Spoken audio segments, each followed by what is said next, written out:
What if I told you that one of the most intelligent forwards in the history of football, a World Cup champion, an Arsenal legend, and one of the most respected analysts in Europe, was left speechless by Messi? Not because of a goal, not because of an assist, not even because of a title. Thierry Henry, a man who has seen everything in football, who shared dressing rooms with legends of every style, asked a question that many have thought, but few have dared to say out loud. Is Messi human? Yes, just as you hear it. It's not a marketing slogan, nor a social media exaggeration. It's a serious, almost philosophical reflection that Henry shared in the middle of a football discussion, like someone surrendering to the inexplicable. And the most striking part isn't even the question, it's the context in which he asked it. Because he wasn't talking about a bicycle kick or a 50-meter run. He was talking about something more subtle, more unsettling. How Messi moves through spaces that don't exist. How he defies physics, as if time and space bend to his will. And that's where the story begins. Because when someone like Henry, a man who played with Zidane, faced Ronaldinho, and was teammates with Messi at Barcelona, stops to wonder if what he's seeing is even real, something's happening. This isn't another compliment. It's a surrender, a kind of acceptance that Messi isn't playing the same sport as everyone else. And you know what? You're not alone. In recent years, more and more figures in football, players, coaches, journalists, have started talking about Messi in terms that go beyond talent. It's no longer about whether he's the best in the world or the one with the most trophies. It's about how he does what he does, how he sees what no one else sees, how he finds paths where there are walls. And that's exactly what Henry wanted to point out.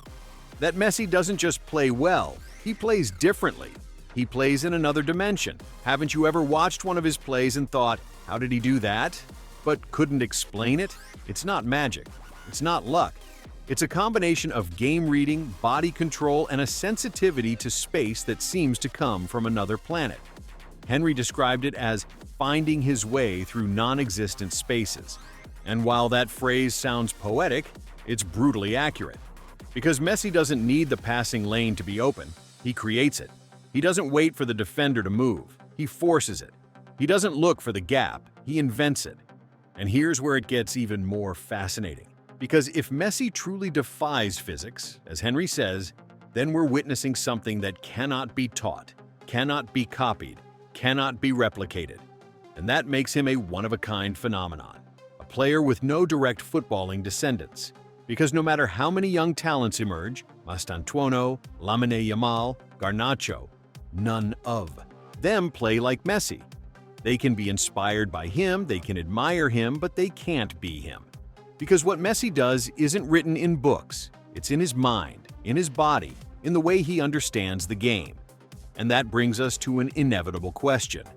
How do you analyze someone who breaks the rules of analysis? How do you comment on a Messi match without repeating the same empty praises? How do you rate a player who redefines what it means to play well? Thierry Henry didn't even try. He simply surrendered. And in that surrender lies a truth that many feel but few say.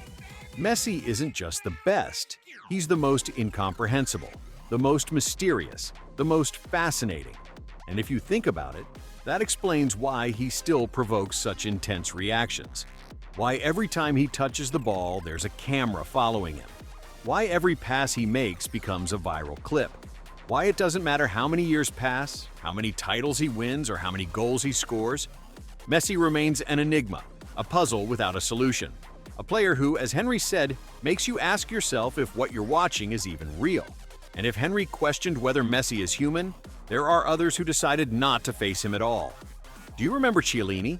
Yes, the Italian defender who's fought wars with Juventus, who marked Cristiano in training, who played in Champions League finals. Well, he had his moment of surrender too.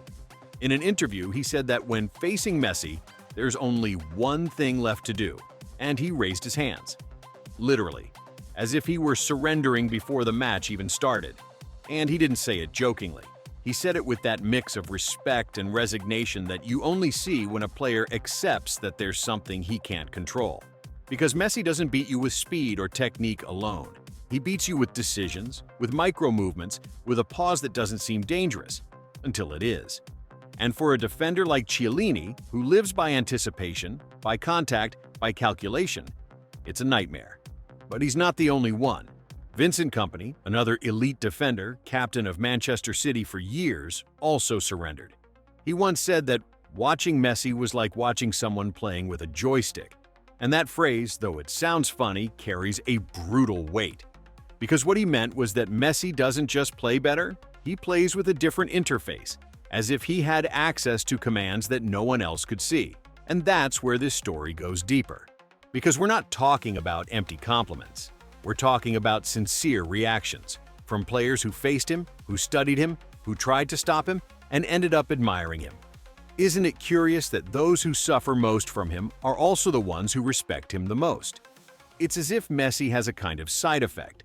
He forces you to redefine your limits, to accept that some things simply can't be explained, and that in a sport so tactical, so measured, so obsessed with data, is almost revolutionary. Yet because Messi doesn't fit into Excel spreadsheets, he doesn't fit into heat maps, he doesn't fit into algorithms, he fits into memory, into emotion, into that place where football stops being calculation and becomes art. And if you think about it, that explains why so many players, even the most competitive, end up speaking about Messi as if he were a painter, a poet, an architect of the game. Because what he does can't be copied. It can be admired, yes. It can be studied, but it can't be replicated. And what happens when a player provokes that kind of reaction? He transcends. He stops being just part of the game and becomes part of culture, a reference point, a standard of comparison. Because every time a new talent appears, the inevitable question is he the new Messi? And while that might sound like praise, it's also a burden. Because Messi can't be replaced. He has a legacy, yes, an influence, definitely. But he has no clone. And that leads us to an unavoidable reflection. How much longer will we have Messi on the pitch? How many more times will we see those impossible plays, those sincere reactions, those silent surrenders from his opponents? Because when he retires, it won't just be a player who leaves. A phenomenon will leave. A way of understanding football will leave. And now I'll ask you, what's the most genuine reaction you've seen from a rival when facing Messi? Which one stuck with you? And what do you think will happen when he's no longer on the field? Leave me your comment and subscribe if you enjoy this kind of content.